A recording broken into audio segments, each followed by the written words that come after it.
Hello, welcome to Drunk Storytime with Quefish. It's been a while. In case you've forgotten, I'm Quefish. So, yeah, it's been a while. I've moved. Let me just turn off some sounds here because I never remember until they actually happen while I'm recording. Of course. So, there's a number of things that I have been, for lack of a better term, ignoring. Story updates because I'm like, I can't, not until I can record. So, just a lot that has been. So, I'm starting out with this, whatever the heck this is. I found it at World Market today, and it was small and it was cute, and so I bought it. I was actually there for chocolate, but this was at the register, as a impulse buy item where most people have gum. So let's open this. Good Lord. Sorry. Oh, and I also just purchased an actual webcam, so I'm not going to be having to use my phone on a wobbly thing anymore. I'm sure everybody's very excited.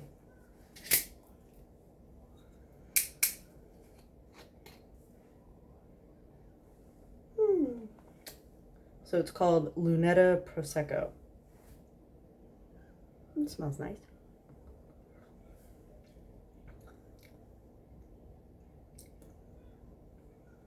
That'll take some getting used to. So I'm going to go ahead and get used to this. I'm going to pick out some stories. Be right back.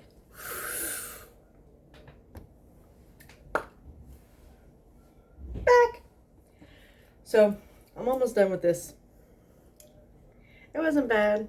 It was a little bit too sweet for me, but I'll link it for anyone who cares. Does anybody ever actually read that? I don't know.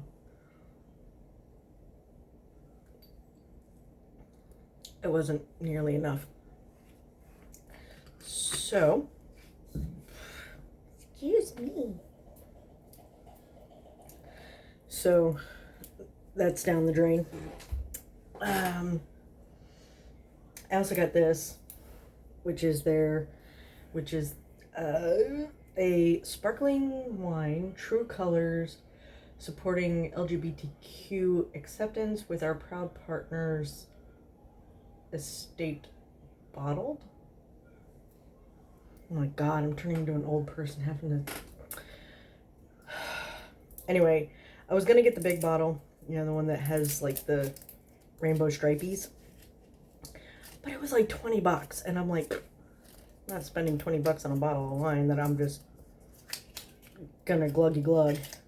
But then I saw this one again. It was at the counter, or at the checkout. Oh. I don't like how this smells. Maybe the taste will be better.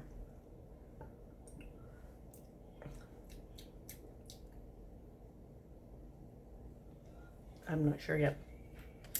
So, tonight we are going to start dropping the cap. I don't know why I'm putting the cap on. I'm gonna drink it. Explicit, adult content. Oh, and I'm wearing a new shirt. These are One Rock of Crack, Please, by Oh Lord, Damn This Alien, IneffableAlien. Summary. Thank you for being so kind. These are from the Oh Lord, Heal This something. Discord, I believe. And this one is called, Chapter 1, Peepshow. The Dowlings Estate. Content warning is non-consensual voyeurism. Thaddeus Dowling simply couldn't seem to stop hiring intrinsically tempting staff. Regardless of the fights with a jealous Harriet, no matter how many attempts at old-fashioned godly self-repression, what sort of red-blooded man didn't appreciate some good eye candy roaming around? Thaddeus could only figure that it was secretly all right so long as he didn't touch. And he had devised the perfect system for fully appreciating the finer qualities of his most attractive staff from a distance. Crowley. He didn't have to touch. He didn't have to worry about getting caught. He simply had to retire to his favorite study. The uppermost floor of the Dowlings estate was historically servants' quarters, and it was still used that way, more or less, which would imply that the family of such a house would do little to personally utilize its rooms. That makes sense. But in the grand tradition of Americans doing whatever the fuck they want, yeah, we do, Thaddeus Dowling had claimed one of the corner rooms as his own, as one of his multiple private offices. I have a feeling this is his private's office. Thaddeus appreciated that Harriet and Warlock rarely ventured into any of the attic rooms, granting him copious time alone to enjoy up there. It gave him a place to showcase his fantastic taxidermy collection, which Harriet hated. There really was no accounting for taste. And last but not least, Thaddeus claimed that by spending time upstairs, he could better keep an eye on his staff. I bet he can. That was the understatement of the century. Thaddeus knew his staff's routines inside and out, of course. He knew when they ate, and he knew when they slept.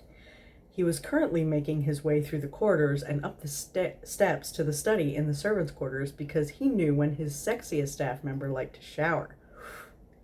And Thaddeus Dowling's sexiest staff member, ever changing over the years, always shared a wall with his study. Dude, Norman Bates.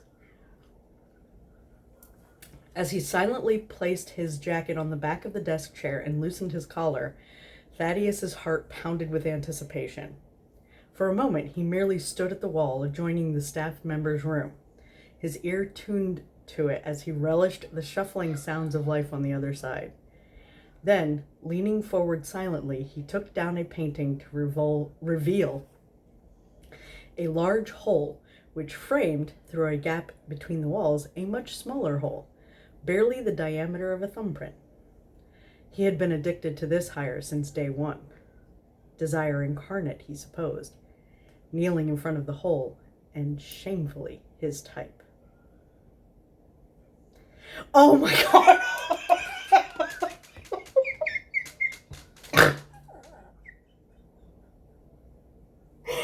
It was, of course, Brother Francis.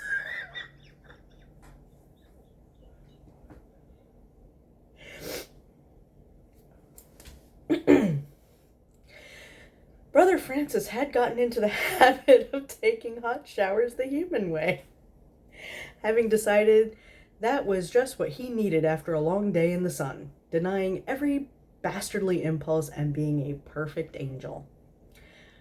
Crowley, he thought with a smirk, you dastardly incorrigible. Aziraphale didn't know where Crowley was, only that he was watching him, even though Crowley's usual dark occult static was completely drowned out in lust, the likes of which even an angel could perceive. I know you're watching me, you rakish creature, he said, blushing prettily, which was a choice in his corporation, naturally. The tease. On the opposite side of the wall, Thaddeus froze, eyes wide, cock already hard. Brother Francis couldn't afford to shapeshift or lose the teeth. No, none of that. He never risked anything of the kind while still on the Dowlings' property. He wasn't naive about the male form. He knew he was horrendous like this. But it worked just fine for his angelic purposes. Furthermore, he knew Crowley didn't care. He and Crowley had played these clandestine little games for a very long time, and Crowley had always truly seen Aziraphale, and Crowley had always loved him. Aziraphale started to shrug out of his baggy coat, agonizingly slow. Each article of clothing he removed and left carefully folded in turn on the bed he never used. He left the hat and the periwinkle bow on. It made him feel jaunty. God. Brother Francis was already at half-mast. He grasped the base of his impressive cock and gave a quick tug. "Is this what you wanted to watch, you fiend?" he asked the unseen presence. Thaddeus Dowling leaned forward, rubbing his hand across his trousers, too far gone to notice his gardener's drastic change in accent. All British types sound the same anyway. "That's right, you gorgeous fucking bear," he murmured under his breath. "Show me your gardening tool."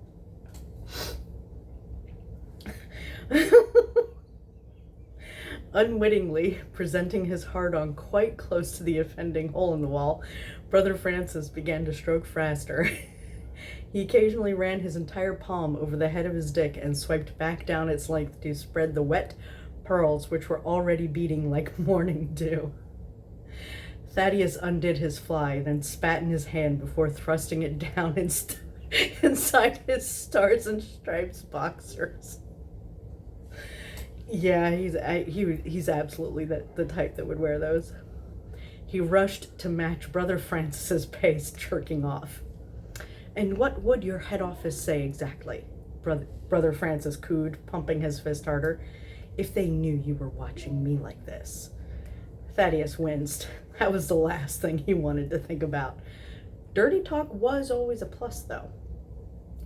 Brother Francis liked a little exhibitionism from time to time, so it didn't take long at all for him to finish, ropes of hot seed aimed at his chest and painting his soft belly.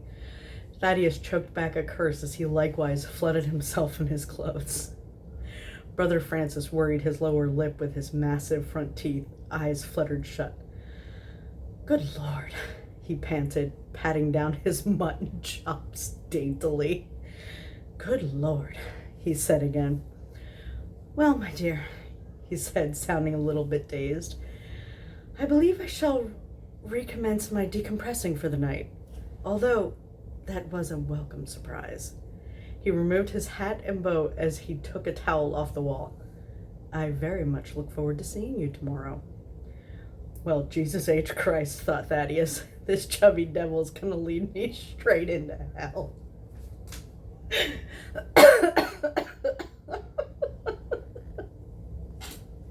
Oh my God.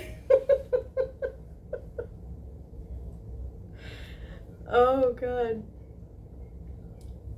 I do think that I'd read that one before, but God, it still smacks me straight in the face.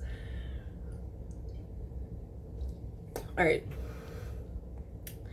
Chapter 2, Client Call. The prompt was travel. I think I've read this one too, but I don't care. Gabriel generally delegated any less than pleasant task, but this was no job for someone beneath him. And who wasn't beneath him, let's be real. It would have been great if literally anyone else could be trusted to do it right. Gabriel hated having to take trips down to Earth. He'd successfully avoided doing it more than a couple times, but unfortunately, the management of this particular issue was specifically his area.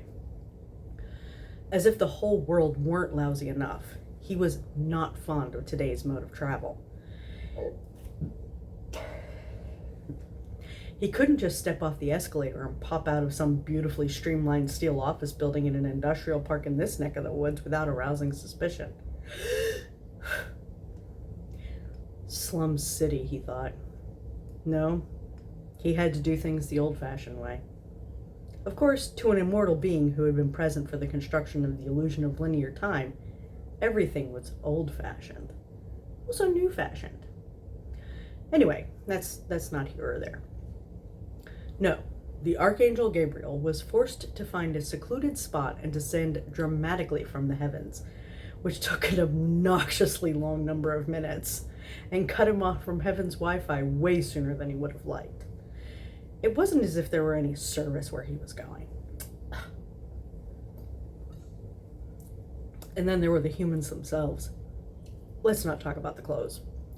Baggy was in, nothing was tailored, nobody wore a tie. The color stories were questionable. Just what was anybody trying to say? God. Furthermore, humans had odors. We do. He was attracting attention in town. Again, his clothes were all wrong for the neighborhood, not to mention that whole glowing with God's grace. But nobody dared approach or even breathe in his direction. He wouldn't have allowed it. No breathing. Gabriel located the house, a dull stucco thing with a flat roof. He pulled on the door but found it locked. After making sure no one was looking, he did the whole short distance teleport thing and found the client sitting inside. Before the human could recover enough from the shock to say anything, Gabriel retrieved an index card from his suit pocket. He puffed out his cheeks, his eyes skimming the golden script. Then he gave it a flick before returning his gaze. "All right, well, let's get this over with," Gabriel said. He read, "Greetings, something something. You are highly favored. The Lord is with you." Hey, nice work. Mary screamed. "Wow, okay," said Gabriel, looking up from the card. "Rude much?"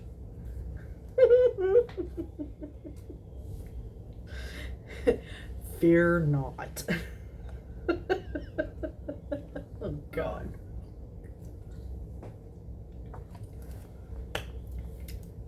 Okay. So, we're at about 18 minutes for this one, and about 5 of them were bullshit you don't care about. So, I'm going to close on this one, and the next one's going to be the next chapters in for IneffableAlien. So,